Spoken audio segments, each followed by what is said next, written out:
Robert Drysdale is a legend, widely regarded as one of the finest, if not the finest, practitioner, grappler, competitor in Brazilian Jiu-Jitsu and MMA. And for reasons that will become clear, he is today talking to me. So Robert, hello, how are you doing? I'm doing great, Paul. Thanks for having me. Thank you for the kind words. And yeah, I'm excited to be here. So we're both on lockdown in different parts of the world, in different time zones, and we were planning to meet. We were hoping to meet this summer because I am a professor of cultural studies at Cardiff University, and I run a conference every year on martial arts studies. So we get all the academics from all over the world to come and talk about their different research projects and different interests. And you wanted to come and share your new film, which you're just in production. It's just finishing production now, isn't it? The Closed Guard. And we were going to meet in Marseille. We're going to hopefully have a screening and have a Q&A with the director and everything. So that's not going to happen. So this is us meeting each other now, isn't it? Yes, unfortunately it didn't work out. Like I was, excited about, speaking to a crowd that's not a crowd that I normally be reaching out to. I've been so immersed in the BJJ / MMA world for the past, 20 years of my life, really, that, it's been good in a lot of ways, but like I'm ready to meet new people and like reach out to a different audience that's probably, it may or may not be familiar with the development of martial arts in Brazil. I think it's a sort of a hot topic, like there was a revolution that went on in Brazil and then later in the UFC, and we've only heard about it, but we don't know a lot about it, right? So so that's why it was exciting to me to be able to share some of this information with people. And I was really looking forward to going to France in the convention, but unfortunately it didn't work. Maybe next time. I'm still open to it. I'm sure that there will be others. So let me just share the screen. So it's a historical, so that's Robert Drysdale's Wikipedia page. And if these things will move, where's the Closed Guard movie? So there's a lot of discussion about, so people who are in Brazilian Jiu-Jitsu circles will already be aware that this is in production because it's, the internet's alive with it. But for people who haven't read this yet, I mean, your website on the closedguardmovie.com, it explains that it's a historical survey that brings together interviews, fact, and evidence to film that changes our perception of our own history. Now, I've only seen a teaser for it. You sent me a kind of a private link, kind of showing me some of the type of material that's going to be in there. There's going to be a lot of historical expose, isn't there? There's going to be a lot of new light cast on the historical emergence of Brazilian Jiu-Jitsu. Yes, that is correct. Like it's we wanted to do something that was a little outside of the oral tradition side of things. Problem with the history of not only Brazilian Jiu-Jitsu but mixed martial arts MMA in Brazil is that like it's always been based off the testimony of very few people, and depending on the period you're talking about, you're really talking about Carlos Gracie Sr., right? So it all goes back to his testimony and his account of how things developed. And it was a topic he didn't talk about a whole bunch. He only mentioned it a few times, and I suspect because he wasn't that comfortable talking about it, because there was some omissions, some distortions, and he was human. He was not. I think part of the problem of this discussion is that we seem to have this almost this sort of worship for some figures in history that like, oh, this guy would have never lied. And they were human like me and you were. They struggled financially and they had problems too. And at some point they did what they felt was the best for them at the time with no concern for history. People when they're acting in the present, history is not really something they're concerned with. No one's concerned with collecting records of everything they do. No one's concerned with people are going to think of them 100 years down the road. You're trying to get your bills paid right now. I think Carlos Gracie was no exception to that. So, if long story short, it all goes back to him. Okay. Right? And other family members. Like if you look at Hala Gracie's biography of her father, it is very, very, family friendly. Obviously, you got to give her a lot of credit. She opened up the family annals to a lot of like personal stories and things that I suspect other members of the family were not happy with. Mm-hmm. She did her best, to be honest. I'll give her a lot of credit for that, but it still goes back to an pretty much exclusively oral tradition from family, friends, and family members, which makes it less credible than what we're trying to do. So what's the so you're trying to kind of expand the framework and say it's not just that classic kind of creation myth of one kind of original genius creator and then a smooth transmission. You're kind of showing the complexity of the origin, or That's exactly it. Like it's very difficult to do because we have 90 minutes to talk about something that's extremely complex and confusing for a lot of people. So that's one reason why we're taking so long. This script has been rewritten, I don't even know how many times now, at least 10 times. And it's because we have this linear view of martial arts and life, and we know that takes something that you're very experienced in, whether it's academics, martial arts, or whatever. And the things are not that linear. You don't learn from one person. You learn a lot by yourself. yeah, You learn a lot from your training partners. You learn a lot from observing. You have a number of different, influx of information that we are bombarded with every day. And we're learning from all these things. So all these experiences play a role.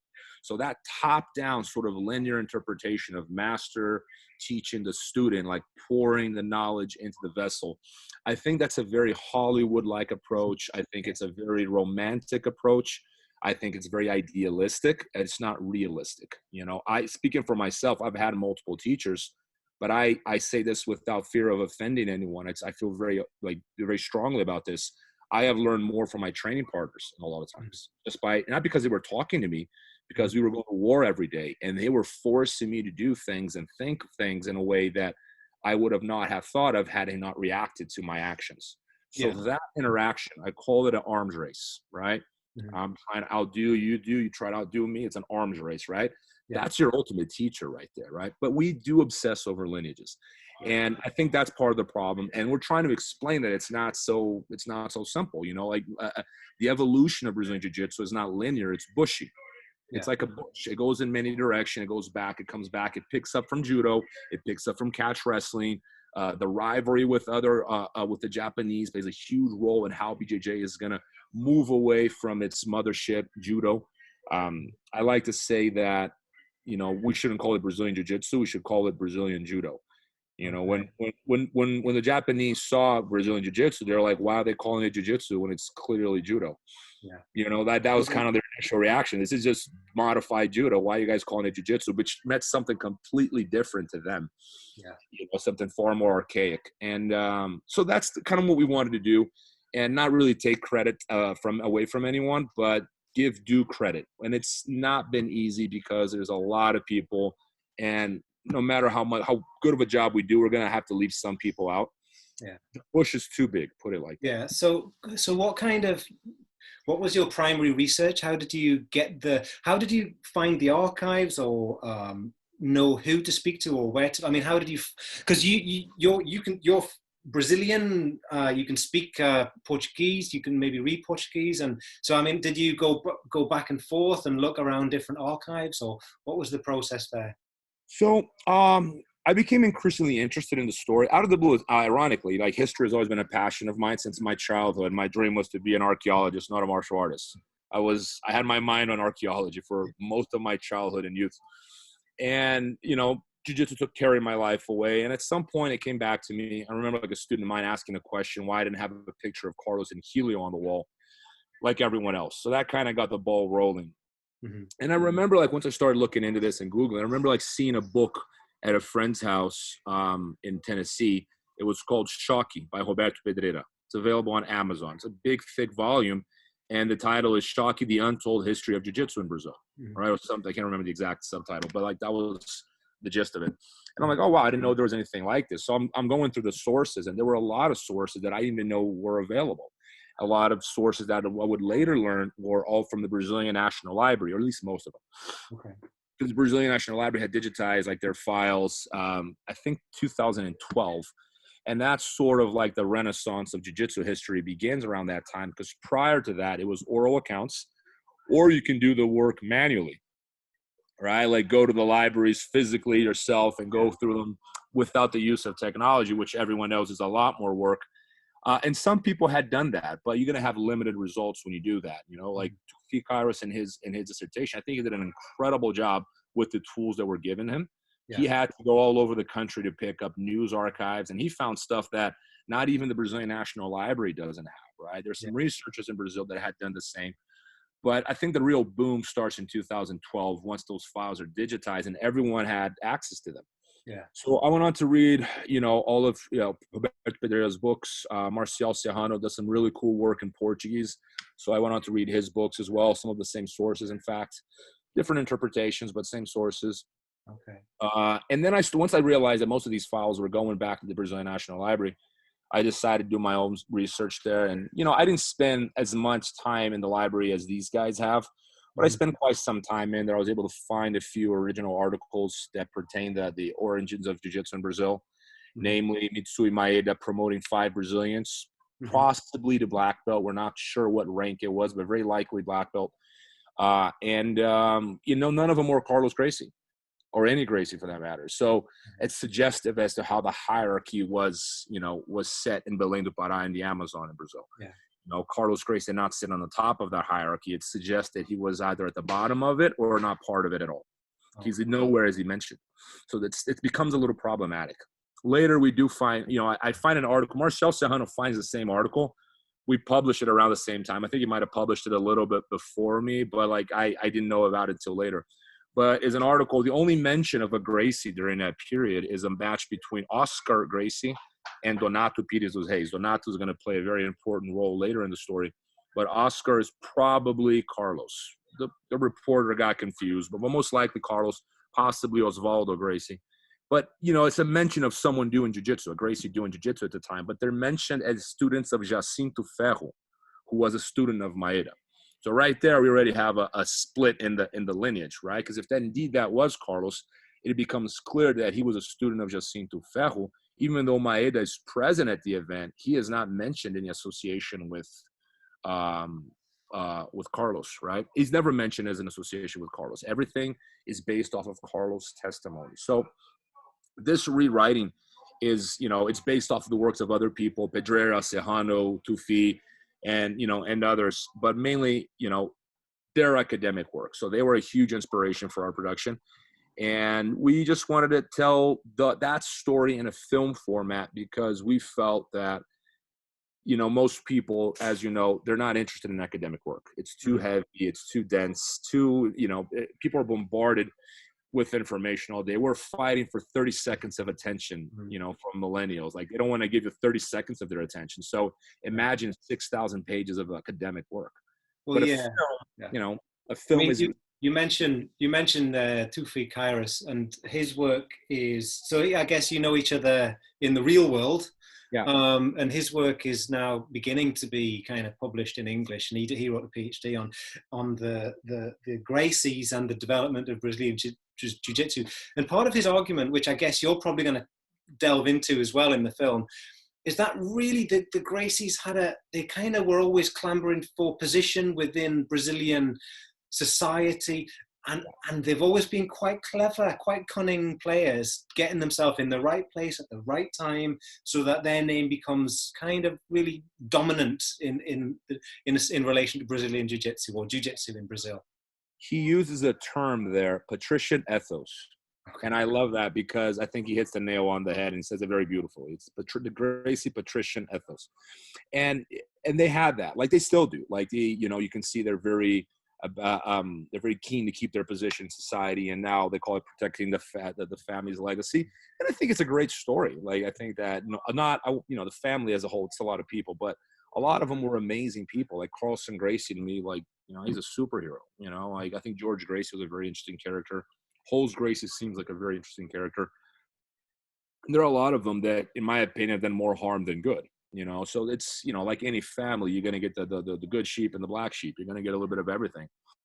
Mm-hmm. But, they certainly had that sort of like elitist, white European or descendants of Scottish, and in Brazil, you have to understand Latin American politics. And Tufi touches a little bit on this. Latin American politics is very, very colonial. Like it hasn't really gotten past its colonial period in some ways. The mentality remains colonial. What do I mean by that? We are Europeans. You understand that? I'm from Europe. You're really darker skin. You're one of the plebs over there. We're really the ones that should be in charge of the show. And if you pay attention to Latin American politics, that still speaks. It's still very, very present in the mentality of the elites. And, you know, Tufi touches on that because it is, you can't miss it. Like if you're from Europe or from the United States, or, you know, you just got a keen eye for this stuff and you visit Brazil, it screams at you. Brazilians don't notice it, like a fish would not notice water.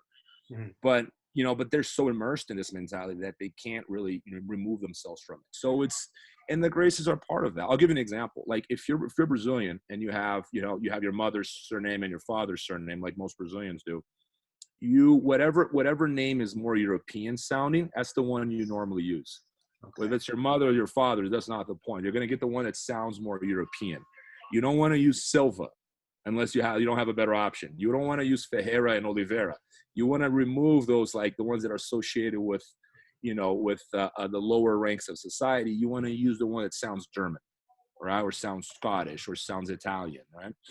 And it's something very ingrained in politics. And I think the Gracie family is just they're an expression of that mentality. Okay. Okay, so you might ruffle some feathers, I guess, the people who are really deeply invested in certain institutions and certain narratives around jiu-jitsu. There might be some controversy around this film. You know what? There's information. You know, as a historian, you know this. Like it goes like this. There are some things that we can factually know, and they're not controversial, even though they are at odds with public perception. So the public may have a given perception of the events, and it's something very ingrained in the culture. It doesn't mean they're controversial. You know, truth is not subjected to democracy, fortunately. The truth, it is what it is. It can't be controversial. There's some things we can factually know, and they're not up to debate. Other things, there is some controversy. We have to weigh in both. And in those situations, you know, we're a little more careful. We kind of want to leave it up to the audience to decide. What we want to do is, when things are factual, like for example, we can confidently say that Jacinto Ferro was Maeda's main student in Belém. We can confidently say that. That is not controversial, right? Carlos is not even mentioned, unless he really was Oscar Gracie. And even so, it's like a very small piece of the puzzle, right? Jacinto Ferro was mentioned like every day in the newspapers. And there's like so many articles relating him to Maeda. But other things are a little more complex. So, for example, you can talk about whether Carlos met Maeda or not. Like that's a little more controversial. Like there's no evidence for it, but there's some indications that he might have. You know, they've been in the same place more than once, and he was training jiu-jitsu. And how much training he did under him obviously is very unclear. We really don't know. We never will. But you know, we kind of leave it more in the open. You know, things that could be argued either way, we leave it a little more in the open, but we still wanted to present things as factually as possible, which is not easy to do because, you know, ultimately it kind of falls on me to be the judge. And because historians, they have their biases too. They're going to lean more one way or more the other. Some are like very pro-Gracie, some a little more anti-Gracie. And I never wanted to be pro or anti. I want to be like, how can we make this story right down the middle, right? And that's what I've always wanted to do. And that includes giving the Gracie family credit for things that they never give themselves credit for, like resisting the expansion of judo in Brazil, which is far more important than their alleged gift to jiu-jitsu, which was, you know, evolving it technically, which they really didn't. You know, that's not true, but like that's what they claim. But we leave it up to the audience. Like we give the information to the viewer and we let them decide. And then some other things that are not really pertaining directly to the history of jiu-jitsu, they're more curiosities about the personality of Carlos and Helio and some other characters, we leave out of the story completely. They're completely removed from the story because even though they're like, wow, I didn't know that, at the same time, the documentary is not about them. It's about the history of jiu-jitsu. So they, you know, their personal life doesn't make it there. Even though some historians will be really upset at us for not bringing it up because they feel it's relevant in terms of, you know, like giving a painting the personality of these two. And I just didn't want to get involved in their personal life because I think that was, you know, it was taking time away from important information regarding the history of jiu-jitsu. Yeah. So you talk about information and facts and you want to get the record right and help people have a more nuanced and sophisticated understanding of a complex history. But it looks like it might be a rather elegant and beautiful film as well. Now, I come clean, right? I'm not a huge sports fan, right? Even things that I love, I don't watch. Like even when I was a kickboxer, I didn't watch the sport. But I love documentaries about these things. Like I don't watch much UFC, but I'll watch any documentary about the UFC. You know what I mean? Because I love what the camera can do and what the editing can do, and then the voiceover is going to be. And it looks like this film's going to have some quite sophisticated aesthetics, and it's going to have a rather special feel to it. Could you say a little bit about that? Absolutely. And it's funny you say that because I feel the exact same way. I love MMA to me is like the ultimate form of fighting ever devised. Like I am absolutely in love with the technical aspects of MMA. I can't stand the culture. I don't want to be, I don't like the people involved in it. I love the art, but the sport show business side of it, I can't stand. I can't watch the UFC. People give me tickets and I give them away. Like, I don't want to go, but I'm like you, I'll watch a documentary on it like all day. But, as far as the aesthetics of the film, like this is a really good story actually, because, once I started reaching out to these researchers in Brazil, that talks about a documentary had been thrown around. Like people had thought about it before as a bridge between the academic work and the audience, right? So the film was meant to be, that bridge that was going to connect the two worlds, right? Because this as an academic, there's a rift between the public and academic work, to the point where people are suspicious of scientists and intellectuals. They're like, oh, they're bad people. We don't want them to say anything because they don't know they don't know anything. They're spending too much time in the library. There's always been a disconnect, right? So I think that film is a way of bridging these two worlds, and I truly believe that. So Fabio, who's one of our researchers in Brazil, he was in touch with a crew in Virginia, and he's like, hey, Rob, I got these guys. They're really talented filmmakers. Why don't you have a chat with them? And I'm like, okay. So I give Jay Coleman a call, and, we met in person over a seminar, and, it turns out he had a crew of like award-winning cameramen and guys that one of them had like won awards as a videographer. The other one, had worked for the Red Cross as a documentary producer. These guys have been involved in film their whole lives, and they were very, very talented, and I felt that I tend to view the world as a historian. You're probably similar to me. Like, it's about the facts. If it's visually appealing or not, it's less important. To me, it's all about the information, right? I'm interested in what is it that you're saying. I love Pedreira's books. A lot of people don't like them because they're very dry. They're not written like novels. It's not a story. He's cataloging history, right? So it's just information after information, fact after fact. To the average reader, that's not a good read because they want a story. And I think that had I not found a crew like them, it might have been more informative than it's going to be, in fact. Right. But it might have been boring for the average person. Yeah. Right? I think they came in to balance things out because they have a very aesthetic and storytelling view and mindset. Like, I have to engage the audience, whereas my approach is you have to inform the audience, right? And it's been it's been like this. It's never been smooth waters, because we differ, but it's working. So I'm guessing that you are quite a committed person, that you when you get into something, you get into it. And did you do what kind of crash course did you give yourself in like cinematography, filmmaking, editing considerations? I'm sure you were invested in all aspects of the process, rather than not only the facts and figures, but like what it's going to look like and what's it going to sound like. Did you take any special training or anything like that? Here's what I tend to be very passionate about things that I'm getting involved in, and to my own detriment sometimes. Like, I believe in myself too much, even when I shouldn't. I believe like sometimes I should be probably less confident than I am about some things, but in my head I could do it, and of course I was aware that I needed help. And I think some of the problems we've had about the production have been in regards to my lack of knowledge, and in terms of filmmaking. And it's true. Like, I didn't understand the process. I still don't to a large extent. It's my first time involved in it. Yeah. So I'm still a white belt in that regard. So that has been difficult. I'm not an easy person to deal with. I sometimes know that, but, I do put my foot down on some things. I think that I was a good balance for people who are experienced filmmakers, because I wanted to make sure that the correct history came across, regardless of it hurting feelings, Hmm. regardless of it being politically correct. I'm not interested in political correctness. I'm not interested in pleasing the majority. I'm not.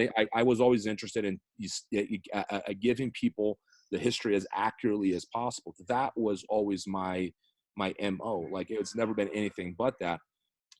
So it was a good balance, but like, I had to learn a lot along the way. Like, I've always had appreciation for aesthetics. Like, I can read a novel or poetry and I can say that was beautiful, and I can tell you why I think it's beautiful. Hmm. So it's not something I don't appreciate. I've always appreciated photography and videography. I can look at a shot and I think, man, it's so beautiful. I was just watching the other day Macbeth on Amazon. I don't know if you saw it, and I was just in love with it. It's so good, so yeah. good. You got to watch the shots. Like, it's some of the best I've ever seen. Like, the way they filmed the colors, like the angles, everything, right? So I can appreciate these things, even though I don't have the experience in it, right? So as far as like the cinematography and like the beauty of it, and I think it will be a beautiful film. I think people will come across.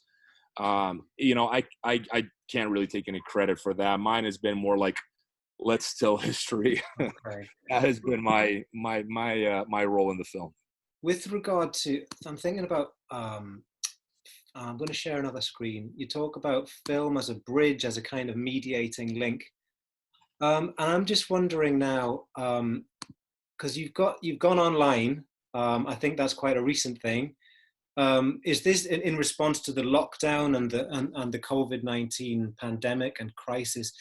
Now, Brazilian Jiu-Jitsu is a very physical thing. It's very intimate. It's very, you really feel like you need that one-to-one contact in the class situation. So how do you think, I mean, how are you coping with the lockdown, and you've gone online? I mean, what's your angle on this, on how to teach and transmit and keep Brazilian Jiu-Jitsu alive in these very, very uncertain times?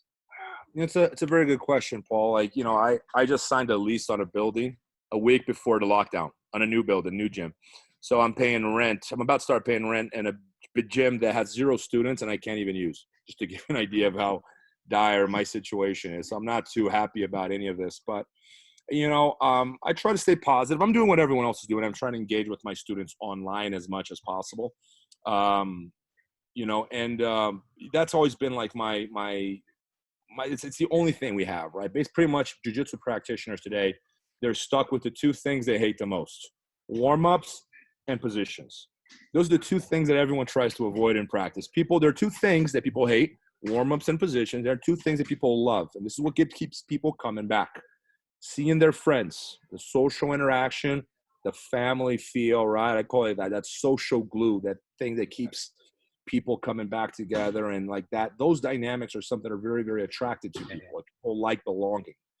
And the other thing is the rolling. You get the endorphins from it. Endorphins become highly addictive, as you know. Like, it's something your brain, if you give it to your brain every day, guess what? Your brain is going to want it every day.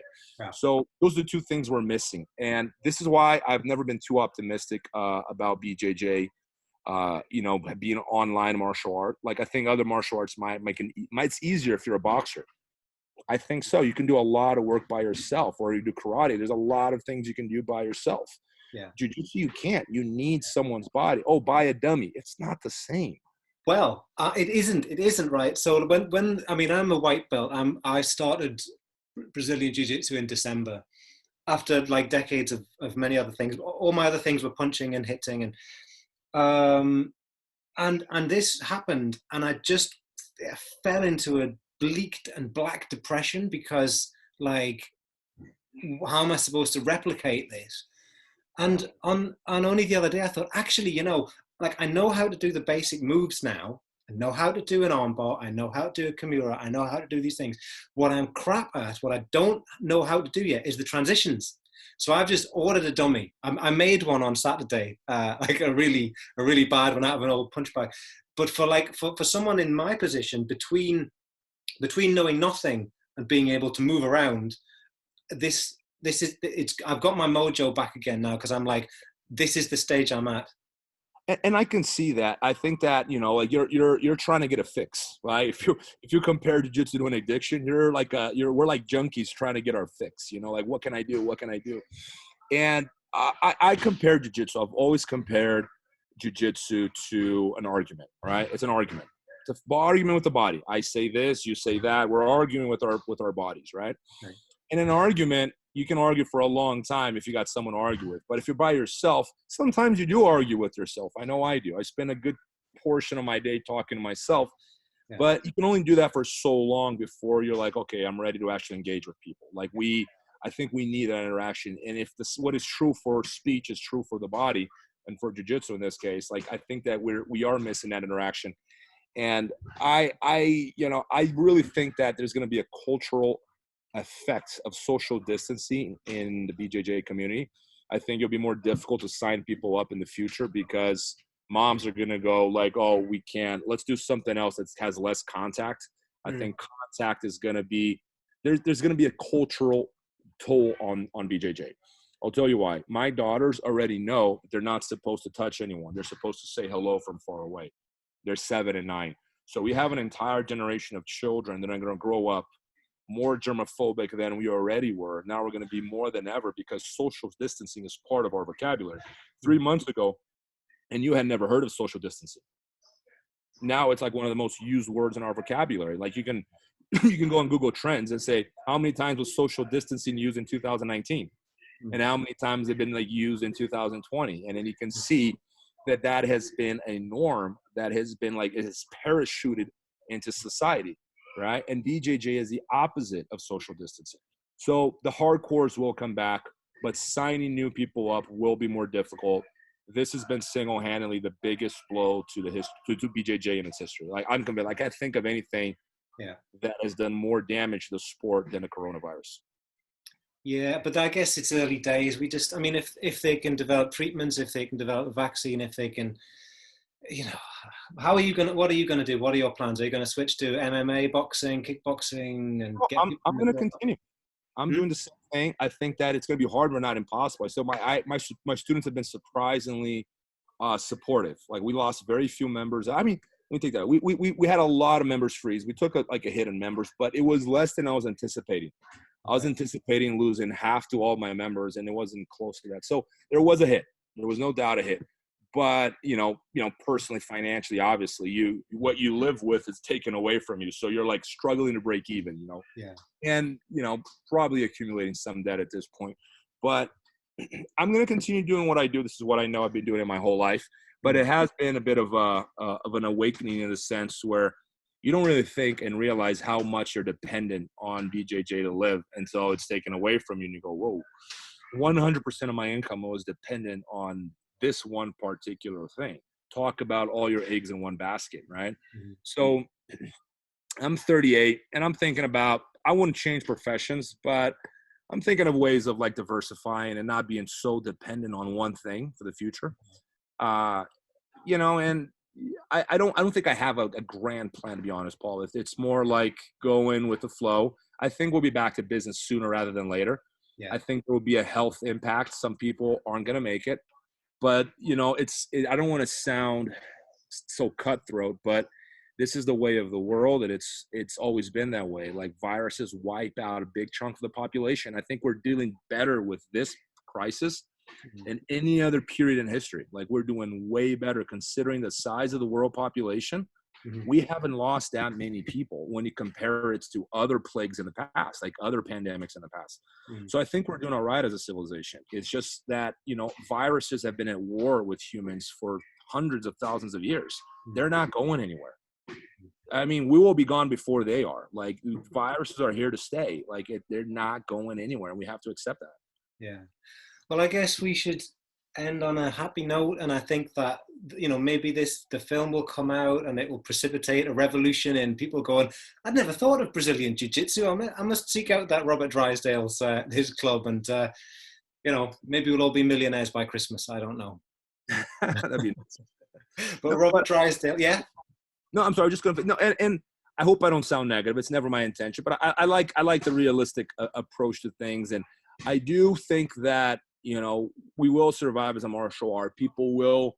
I think there's going to be a temporary blow to the sport, but we will pick ourselves back up. It's just we're just going a down moment, but we're going to pick it back up, and I'm not going anywhere. I know most of my students aren't either, and life goes on. It was a lesson. Like, it's like losing a match. That's all it is. Lost a match, pick yourself together, and let's move forward. Okay, so where the release date of the film, it's uncertain, but it could be the summer, it could be maybe the autumn, the fall rather. Very likely this summer. Very likely this summer. I mean, the thing is, you know, one thing depends on the other. I can't move forward with B until A is completely done, so to speak, you know. And we're moving faster than we ever have. We really want to release it during the quarantine. Mm-hmm. And let's see, the plan is for this summer. And it's a film not just for Brazilian Jiu-Jitsu practitioners, for all martial arts enthusiasts. I don't care what martial art you practice. You've heard of MMA, you've heard of Brazilian Jiu-Jitsu, right?